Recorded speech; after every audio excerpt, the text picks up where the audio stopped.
Hello everyone, and welcome back to the Maddening campaign team build post-mortem. My name is Tom, otherwise known as Titanium Legman. Again, not going to do the whole intro this time because this is a little series of videos that really are all meant to be in one piece. It's just too long, so we've broken them up into individual videos. If you missed part 1 or part 2, the thumbnails are here. Links are in the description down there. You can go check them out and see how we feel about our other characters that we've already discussed. We're starting off today with MVP number 3, Sage Jade, who is up there alongside Boucheron and Jean as the absolute key players in my team. I did not expect this to go as well as it did. I just wanted to try it out since I was, well, informed by my viewers that Jade does in fact have an excellent magic stat for someone who otherwise would never really use it as an armor knight. And I wanted to lean into that, and boy am I glad that I did, because like, look at this woman. She is built, and we're not just talking about her abs. This is the most powerful Sage build that I've had thus far in this game, and one of my best magic users in general that I've seen thus far in Engage, and that blows my damn mind. If we look at what we've got going on here, Meditation, of course, grants res +2 for 1 turn, a skill that's otherwise fairly useless on an armor unit, but when you've got, granted with our emblem, but still, 42 res, you can see how we can start to really start tanking some magic damage, and getting a little bit of an extra boost when you've got very powerful enemies on Maddening can be extremely nice. Spell Harmony winds up being more useful than you would expect. I was initially very not impressed with this class skill when I first saw it during my first run. If a unit initiates combat with a tome, grants attack equal to the number of adjacent allies with tomes. And there's actually a fair number of them. There's actually could be a fair number of them, even on this team that's otherwise fairly light on magic users, and getting a little bit of an extra attack boost is always nice. I decided to go with speed and res +4 from Camilla here, being able to get more resistance, more speed, which is admittedly one of Sage Jade's weak points, but more speed is very, very solid, and it takes her from getting doubled a lot to not getting doubled nearly as often, and sometimes being able to double herself, which is quite nice. And then Draconic Hex. Again, one of my favorite skills in the game, man, and it was pointed out that this is a skill that works with Sauron's Engage attack Cataclysm, which is just nutty. We'll go over that in a second. Assign Decoy is a skill I didn't use that often, was useful when I did use it, being able to force enemies to target a certain ally for a couple of actions, not turns, but actions. Quite nice, and it can break up the flow of combat very well. Anima Focus, being able to inflict various debuffs alongside our Draconic Hex, is very, very nice. Keen Insight, when we deal effective damage, deal +7 damage. You can see here we are primarily a wind magic user here with Jade, so being able to deal some bonus damage to those very annoying Maddening flying units is very, very good. Block Recovery, when attacking a broken foe with a tome, grants a chance the foe will remain broken. Chance increases with high speed. This is not something that I worried about that often. Typically, if Jade was on the attack, on the ally phase, she was targeting an armor unit or a flyer or something that she was going to be able to kill in 1 round. It wasn't very often that she was attacking something that had already been broken by someone else, trying to maintain the breaks so that they could attack it again with another unit and not take a counterattack. Like, that's really only a scenario that you're going to find particularly useful against bosses, and you can't break bosses on Maddening for the most part, so not the most useful thing around. Again, there's always typically one of these Engage Emblem skills that's not that great, but I mean, the rest of the kit is so good, doesn't really matter. Flare, when attacking with tomes, inflicts res -20% on foe, and unit recovers 50% of damage dealt, and because we're mystical, we get an extra -10% to foe's res, so we already have good magic. And then we can pierce 30% of our foe's res and recover 50% of the damage dealt. This is where the Jade build really begins to shine, because we're able to plop her on the front line. She's got enough defense and enough speed that she's not going to immediately get blown up by some enemy physical units. Things like Sword Masters will still absolutely wreak havoc on her, but I mean, that's just to be expected. But against enemy mages, enemy armored units, this is nutty, because she's not getting doubled that often.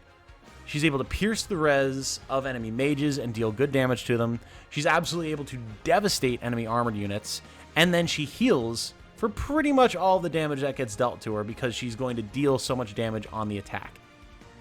This is a mage drain tank that I never expected to see in Engage, and I'm so happy that she's able to do it. Like, this Jade build is able to frontline tank alongside things like my Madeline and Louis in so many more situations than you would expect. It's very, very nice. Then, of course, Cataclysm, used to attack foes in an area with fire, thunder, and wind magic at 40% damage. Wind is effective against flying, and because we're mystical, we deal plus 10% damage. So we're looking at 50% damage per attack for a total damage of 150% in, at minimum, a plus-shaped formation, potentially a three square space? Yeah. If we're next to Ike. This deals a lot of damage. Jade's able to put out some insane damage here, and then again, that applies Draconic Hex. So we can nuke a whole area. Whatever we don't kill is going to be severely hampered by Draconic Hex. It's just awesome. Then, of course, the fact that she's able to wield staves, she's able to be an off-healer for me. She's got an Excalibur +3 for that big flying bonus damage. Thoron for some 3-range stuff. Nova so she can get some brave attacks going on. You know, we love our brave attacks around here, and with her damage output, it's a lot of damage. Like, this is just such a strong build. I've been incredibly happy with Sage Jade. Highly, highly, highly, highly recommend it. This is an A+, top of the tier build for me. Now, if you're not using DLC, things are going to change dramatically, because now we don't have Sorin. And Sorin is insanely strong. Don't get me wrong. I know a big part of this build is the fact that Sorin is good. However, I do think that there is still potential here with Jade. She would be very good with Celica. She could be very good with things like Byleth or Karin. Or you could potentially go a slightly different route and still make good use of her magic by going something like, say, Mage Knight. Still have her physical attack up there. You can see even as a Sage, she's got 16 strength, and she's been leveling as Sage for a long time. So if we went back into something that's supposed to be dealing more physical damage, then she'd have better strength. And still make use of that tankiness that Jade brings to the table while dealing physical damage, dealing magical damage, potentially going into another tankier emblem like, say, Leaf or Roy or Ike, and have her holding the front while still making use of her very good magic stat that things like General or Great Knight otherwise won't really be making use of. And I think that's a miss. I think you definitely need to be taking good use of that magic stat on Jade because she's so good with it. So highly recommend. Jade is another one of those characters that people tend to overlook because they just see her as worse Louis, but you're looking at it wrong. You're absolutely looking at Jade wrong if you're just comparing her to Louis. It's not the niche that she's supposed to be filling. So check it out. It's very strong. Moving on to Zelestia, we have another one of our DLC units here. My goal was to use all of the DLC units in this run so I could get a feel for how they play. And let me tell you, Zelestia kicks a lot of ass. Zelestia is awesome. We'll go through why this build was so good. I wouldn't say she was one of my top tier units. She had times where she definitely struggled, partially because of her mixed strength and magic, but I mean, this is still a very, very strong build, and I didn't do a lot of customization. She came in as her Melusine. I kept her as Melusine, but I'm happy with how it played out, so we'll go over here what we did. Friendly Boost, of course, is very nice because it's going to give hit plus 20 to all allies within 2 spaces when Zelestia kills a unit. Being able to fly in, blitz something, give an accuracy boost to the rest of our allies is very good, especially on Maddening where enemies can be quite dodgy. Soul Blade is kind of a weird skill. When attacking with a sword, damage is calculated using the average of foes' defense and res. Typically doesn't help that much because this is going to be most useful against like big armored units, really, that you're otherwise just going to want to hit with magic anyway, which you have good magic, and like if you're attacking a unit with high res with your sword, you want to just be hitting their lower defense, not essentially giving their defense a boost by factoring their higher res into it. So not a huge fan of Soul Blade here, honestly. I would honestly probably go a more magic-oriented class in general with Zelestia here, but it is what it is. Momentum was a big pickup here. Grants attack +1 to first attack during combat for each space unit moved before attacking.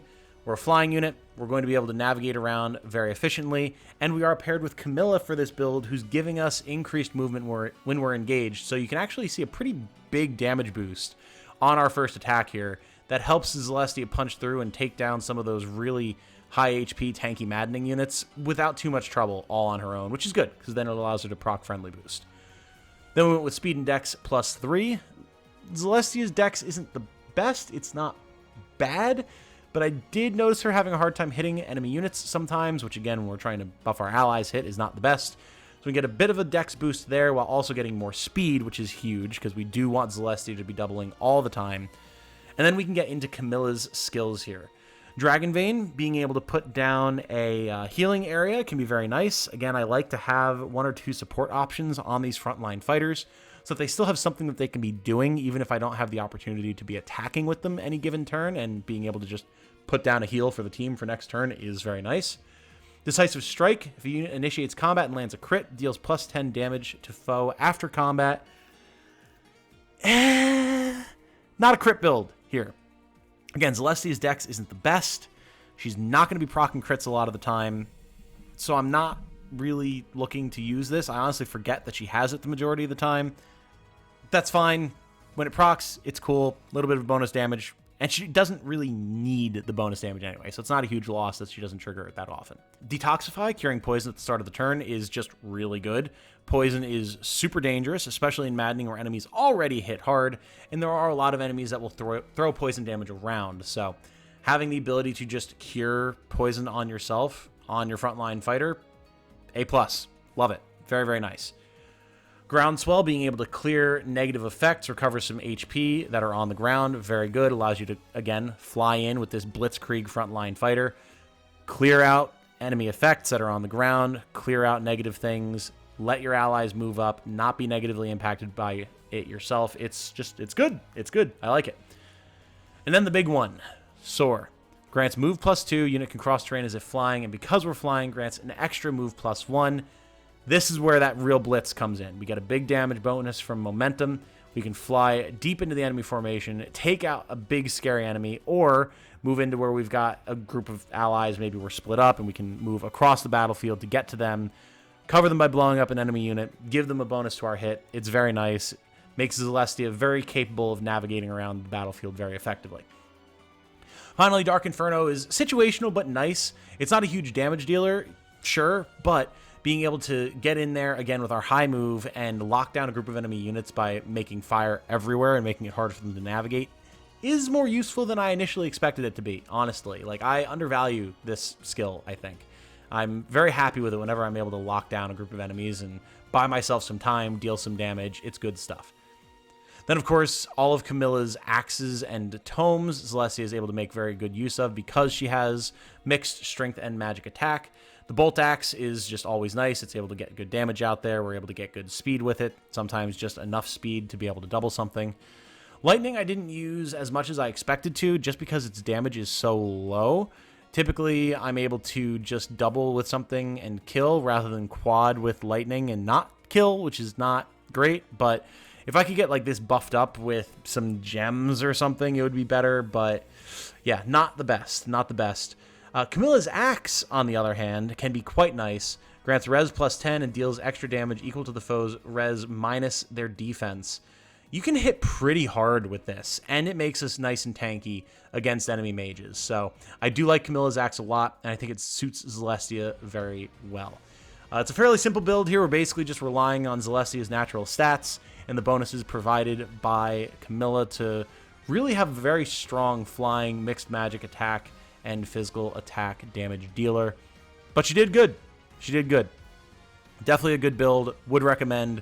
Want to experiment with some other classes with Zelestia, though, because this is like, I feel like really kind of as far as you can take Melusine, but there's probably some other really good potential with other classes in there as well. Moving on, we have Yunaka, and I gotta say, let's get her emblem ring on her.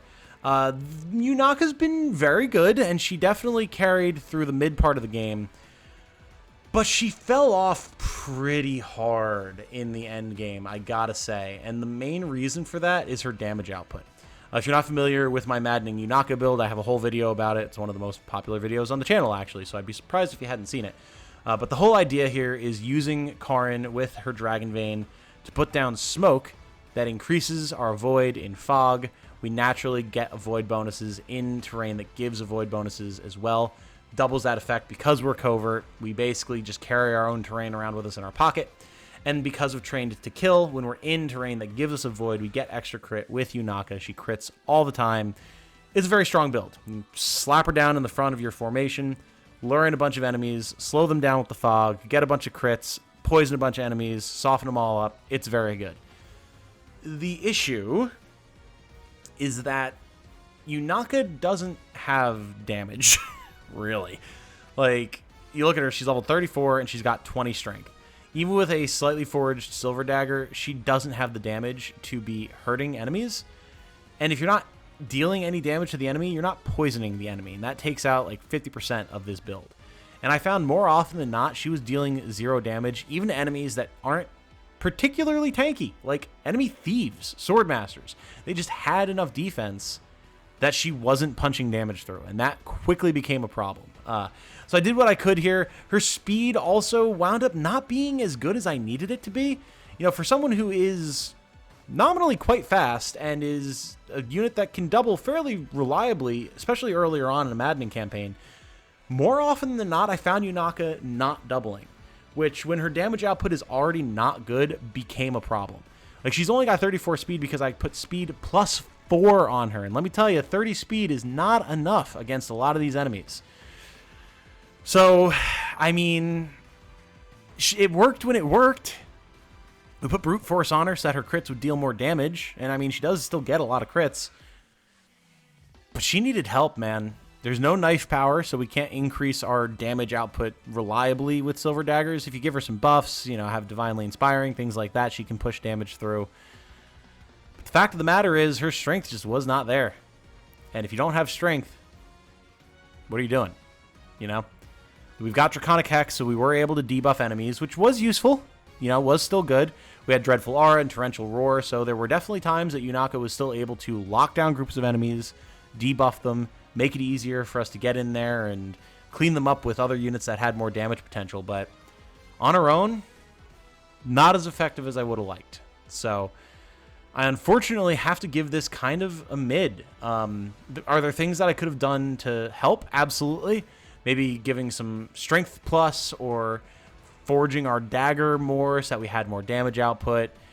Maybe putting an emblem on that would give us more damage. But again, then we lose the utility of the Karin Dragon Smoke and the lockdown that this build is supposed to do. So, you know, of all the things that I was expecting to negatively impact this build the most, wasn't our strength.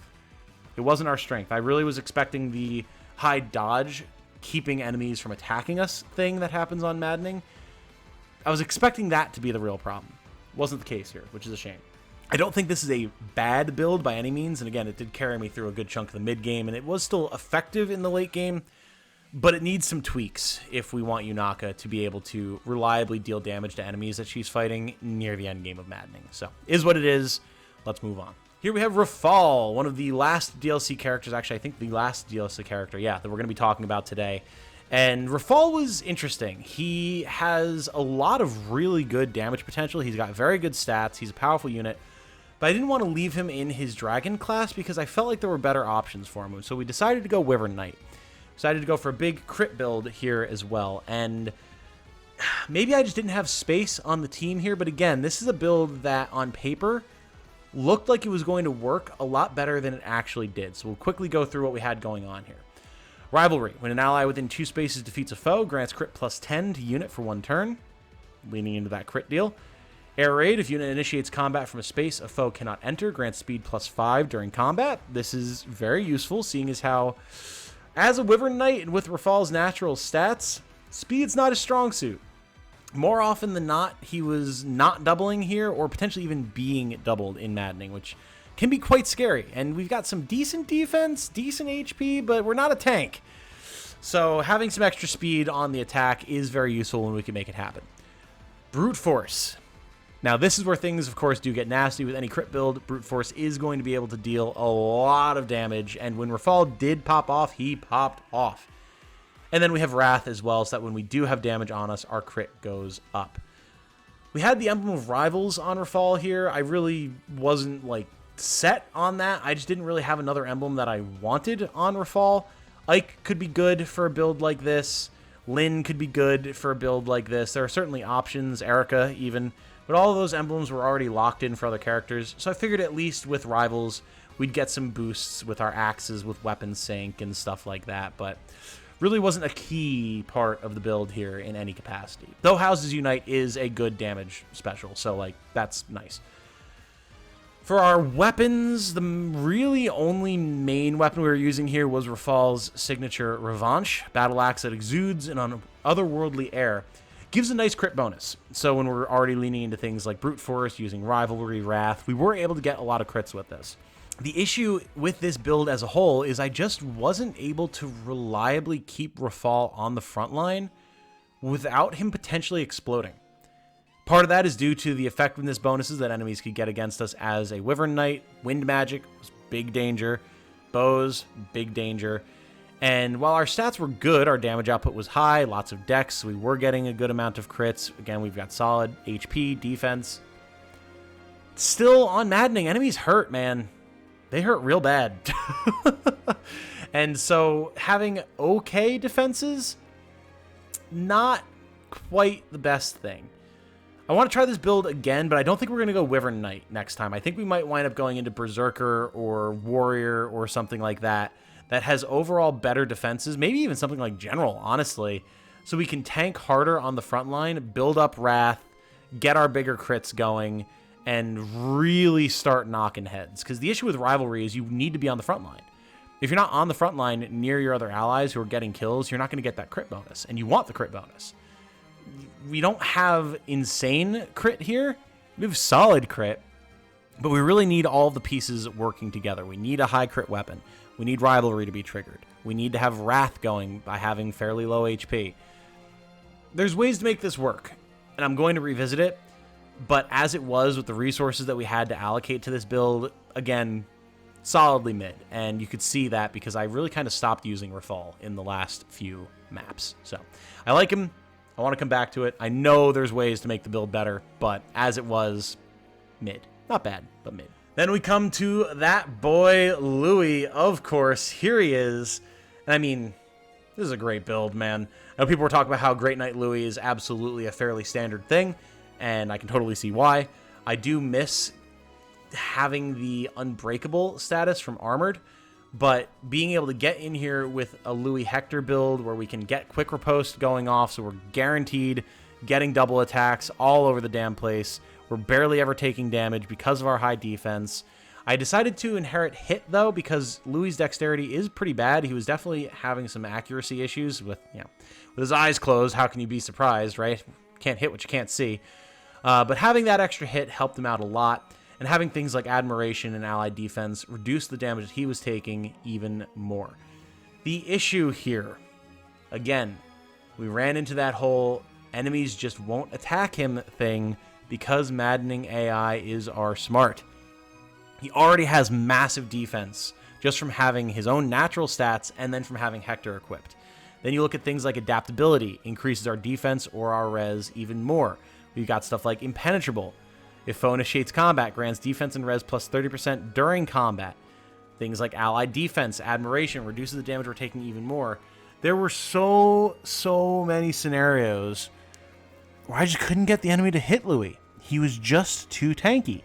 And that is something that you have to consider with Maddening when the whole point of the build is to have enemies break themselves upon your body, deal some damage during the counterattack, and then have the team move up behind you on the allied phase and clear them out. If you can't do that, then what's the point? You know? That's, like I said, why I was so happy with Kagetsu, because we didn't run into that scenario here. And that's something to consider, man. It's something to consider. Even by the time we got to endgame Maddening, I still had such a hard time getting the enemy to target Louis. And it's a shame, but this build actually kind of got worse as time went on and Louis got stronger. It kind of wound up mid. Because being on the attack, yeah, we can get a big crit going with our Killer Axe and all that type of stuff. We can deal some good damage. Obviously with Armads and the Wolfbeal and the Rune Sword, like, we've got damage output on our turn, but that's not the point of the build. And I'm glad we're able to do it, but it ain't the point. And if we're judging our builds here, and half the time we can't get the build to do what it needs to do, then that's mid. On hard mode, this is an S tier plus build. Obviously, Louis is going to clear everything with this build because anything and everything is going to attack him. But on Maddening, you got to account for the fact that you can't be quite too tanky. So, I love this build. It's a really fun build, but only when it works. and a lot of the time it doesn't. So, unfortunately, we're hitting Louis with that mid as well. Moving on to Zelkov, this is actually a build that went from mid to good. I was afraid that we were going to have to drop him, but wound up working out better than I expected it to. So this is Zelkov and a Sigurd Halberdier Zelkov. This was another viewer suggestion, and I'm very, very happy with. Because I wanted to use Zelkov, but I was still very effectively using Yunaka and Karin at the time that we got him. So having another thief really didn't feel necessary, especially, you know, then when we had Plague Dr. Jean going on, all that type of good stuff. But I needed someone to wield Sigurd, and I needed some lances. And Zelkov has some pretty good strength, pretty good defenses. So this wound up being the play. Now, what was the goal here? Using Not Quite, if foe initiates combat, inflicts hit -10 on that foe during combat, allows us to be fairly dodgy. Not super dodgy. We don't have great luck here on Zelkov, unfortunately, but allows us to dodge things we might not otherwise dodge. And we're going to be making good use of Pincer Attack here. Unit initiates combat while an ally is on the opposite side of the foe. Always follow up if weapon allows. The goal here was to have another sort of Brave King situation going on here. Make use of decent speed, decent strength, decent accuracy, actually pretty good accuracy, with a Brave weapon, get in there, get quad attacks going on left, right, and center, and really deal a lot of damage to the enemy. The issue is that Zelkov had worse speed as Halberdier than I kind of expected him to. There was a good chunk of the campaign where Zelkov was not only not doubling things, but getting doubled. And that was concerning, man. That was very, very concerning. I also ran into a situation where I wasn't quite following what Pincer Attack would allow us to do. I thought it gave us a guaranteed follow-up and also gave us, like, kind of an alacrity effect where we would get our follow-up prior to the enemy's counter. So I figured even if this is a bit of a glass cannon-y build, we can get in there with the Brave Lance, get a guaranteed follow-up. That means that we're going to get 2 attacks as opposed to 1 because we're using a Brave weapon. We'll deal a lot of damage and take out an enemy before it can counterattack. Not how this skill works. That was totally on me. That was just me misreading the skill. You get a follow-up after they get their counter, right? Still good. Don't get me wrong, and you're still going to be able to get that guaranteed quad if you have a Pincer Attack going on. But you are going to be taking a crackback as a result. And, you know, our defense is fine. Our res is bad. And Zelkov doesn't have a ton of HP. So, kind of wound up being a little sketch for a while there. However, we did inherit Lunar Brace. If unit initiates combat with a physical attack, deals extra damage equal to 20% of the foe's defense. Having that piercing going on with Brave attacks, with crits from Killer Lance, all that type of stuff was quite effective. It did give us a nice little damage boost. Had the Lance Agility 2 skill, avoid +15 at a cost of crit -10 when using a Lance. The -10 crit really didn't wind up affecting us as much as I expected it to. The Killer Lance +4 with the Byleth Engrave gave us plenty of crit, especially with our high dexterity, so it really wasn't too big of a loss. And then that extra Void did give a fair boost to Zelkov's survivability on the front line, even despite his fairly low luck, which was nice. Then, of course, having Sigurd is always good, gives us Canter Plus, momentum, so we're getting extra damage on that first attack, especially with the Pincer Attack, very strong. Immunity to freeze, extra move, override, all that type of good stuff. Zelkov actually wound up kind of growing from 0 to hero. I really was on the verge of dropping him, but with a bunch of good lances, the ability to get those guaranteed attacks with Pincer Attack, good crit with the Killer Lance that let him kill very quickly, and then Sigurd just being a good emblem and Zelkov being a good bearer of him, wound up being very, very nice. You do have to watch out for that low speed. It really was worse than I expected to, considering this is a character who starts as a thief and has decent enough speed growths. That definitely came around to bite me, and it nearly killed this build, but I'm glad I was able to pull it out of the fire, because Halberdier Zelkov is actually a very solid option. I recommend it. Just keep in mind, he's not going to be as fast as you might expect, and he is going to need some cover, especially if there's mages around, but he can slay out pretty well if you do that for him. Finally, I want to throw out some honorable mentions to some of our characters that we wound up dropping over the course of the run. First off, Marin. Very quickly, we're going to go through these just because they did contribute, they just didn't make it into the final team. I wanted to use Marin, but I didn't need her as a Wolf Knight because we already had Jean as a Wolf Knight at that point. I figured Paladin might be a good way to go with her. She's a fairly solid unit with good stats across the board. Would still allow her to fulfill that cavalry role, stay on the front line, tank enemy hits, weaken the enemy. But I just didn't need that, man. I just did not need that. Between the dodge tanks that we had in Yunaka and Jean, our actual tanky units in Louis and Kagetsu, and other units just being able to fulfill the role better. Marin wound up getting dropped, I think, like, only a couple chapters after we recruited her, which was a real shame. I need to find a good use for Marin. I know she's a good unit. We just didn't need her here. Beyond that, I tried to make Tamara work for a short amount of time. I just never liked Tamara. I know she's considered to be very strong. I will try to make a good build with her. I know there are good builds out there for her. She just didn't have a spot on this team with the way the team had already come together by the time we got her. Ivy, same deal. I was going to use Ivy a bit, but I already had a really good, slower mage unit in Jade. Then we got Zelestia, and Zelestia just blew Ivy out of the water, so unfortunately she got dropped. Lapis, I'm continuing to try to make work because I love Lapis. I like her character. I like her design. But she does very easily get overshadowed by other sword users. And by the time we had, like, you know, Diamant comes in right after you get Lapis and, again, pretty much blows her out of the water in every category. Kagetsu, as a general, even was doing far better than Lapis. Then we wound up with Swordmaster Rosado. There wasn't room on the team for Lapis, man. I'm going to make her work. I'm going to find a build that works for Lapis on Maddening without over-investing into her, but Swordmaster was not the way to go this time around. Panette, again, another unit that I used a little bit. People told me, she's so good, and I know she's got so much potential, but with the team I had going on, she was not needed. Alfred saw actually more use than I would have expected, but only in the early game. You can see he's level 8, but he got promoted at 10. He got used, then he got dropped.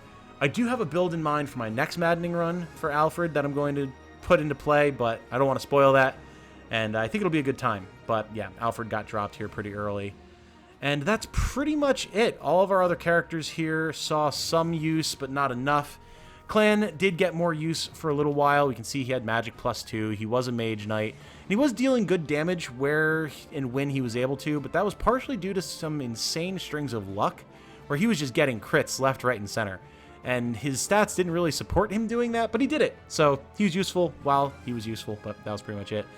And then Diamant saw some small amount of use as well, but quickly got dropped as General Kagetsu pretty much fulfilled the same role of a frontline tanky sword wielder.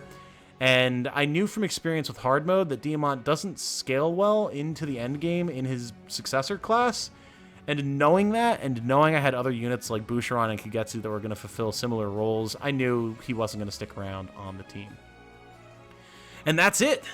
That is our full post-mortem breakdown of the full Maddening team, including the DLC Fel's Analog characters for Fire Emblem Engage. I do want to do dedicated build videos for some of these characters, really get into the nitty-gritty of why they work, how we used them through the run, and got them up to this point where they were quite powerful, but we will save that for another time. Guys, thank you all so much for watching. It was very good going through all of this with you. Those of you who were watching the streams and saw these characters develop alongside with me, I'm sure you're not too surprised by the conclusions that I've drawn here. And for everyone else, I hope maybe you learned about a new build for a character that you either love and wanted to try something new with, or couldn't figure out how to use and now have an idea of how to do so, because there is just so much versatility in Engage. It's an absolute blast. I won't be streaming my next Maddening run, but I do already have another Maddening run in the works that I'm playing just in my own time, experimenting with some new builds. So if there's interest, I'll probably do another post-mortem of that team and those builds once I'm done with that run and see what other interesting, wacky stuff I can come up with. Maybe talk about them a little bit as they're in development as well, because those builds are always fun to kind of theory craft alongside you guys in videos. So that said, my name has been Tom, otherwise known as Titanium Legman. Thank you all so much for watching. I do very much appreciate it. If you've enjoyed these videos, a like and a sub would be very much appreciated. Getting hammered in the algorithm right now because of real life stuff, not being able to be as consistent with uploads and streams and all that type of stuff. So every little bit of support that you guys can give and are willing to give is appreciated. Well, that said, though, I hope you have a good night. Stay safe and healthy out there. And remember, be good to each other. Bye now.